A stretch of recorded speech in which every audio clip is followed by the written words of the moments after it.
All right, so imagine you've got this like massive structure, right? And you need to make changes, but you only want to touch the parts that absolutely have to change. Wouldn't that be awesome? Well, that's basically what React's virtual DOM does, making web apps super responsive. And that's exactly what we're diving deep into today. How this virtual DOM works, the diffing algorithm, all that good stuff.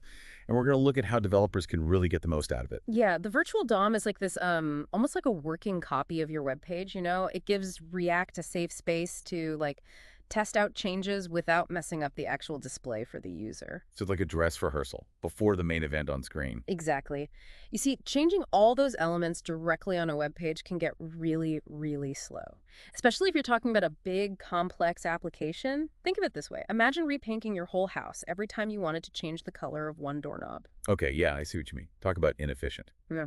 So then how does React know which parts need to be updated? That's where the diffing algorithm comes in. Exactly. This diffing algorithm is like React's detective. It compares the current virtual DOM to the new one, the updated version. And it starts by looking at the types of elements, like did a paragraph suddenly turn into a button, that kind of thing. Then it checks the properties of each element. Did the text color change, maybe become bolder, things like that. But what about when you have, say, a list and you add a new item or you rearrange the order? That seems like a whole other level of complexity. You're right, and that's where the key prop is crucial. It's like giving each item in your list a little ID tag. This way, React can track them even if they move around.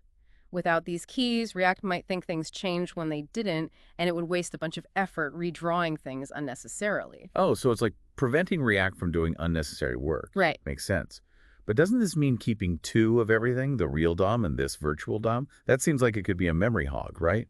It's a good question. And yeah, the virtual DOM does use some memory, but the performance gains are often so huge that it's a worthwhile trade-off. Remember, changing the real DOM directly is much slower, uses more processing power, and computers today have a lot of memory to spare anyway. So it's like you invest a little bit up front, memory-wise, but you get a way bigger payoff in terms of speed and performance down the line.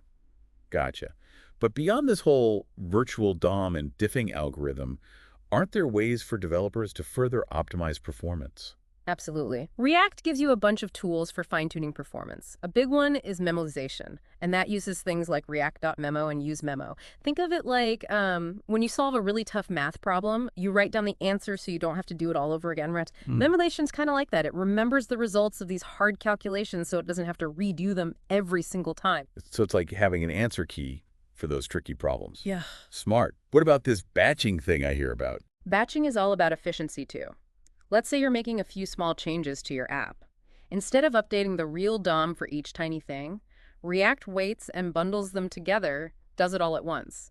This way, it's not constantly going back and forth between the virtual DOM and the real DOM.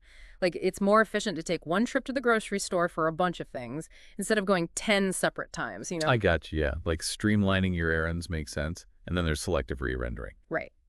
With should component update and pure component, developers can tell React, hey, if nothing's changed here, don't bother re-rendering this part. It's like if you're repainting a room and one wall is perfectly fine, you don't need to touch it. So basically, it's all about minimizing work, doing only what's absolutely necessary. This system React has is pretty amazing. It's making me think, though, we've focused on updates, but what about the initial setup? The first time React creates the virtual DOM, that has to be a big job, right? You're right. That's a really good question, and it gets to the heart of how React works. And yeah, the initial rendering is a pretty big task. React uses some clever techniques to make sure it's as efficient as possible, even for that first setup. But that's probably a whole other deep dive on its own. Okay, I'm adding that to my list of things to investigate. So, to sum up, the virtual DOM and the diffing algorithm, they're like the engines behind React's impressive performance. They make sure your web app feels snappy and responsive. But here's something to think about. We've explored how React optimizes updates, but what about that initial setup? How does React efficiently build that very first virtual DOM? I'll leave that with you. That's your homework.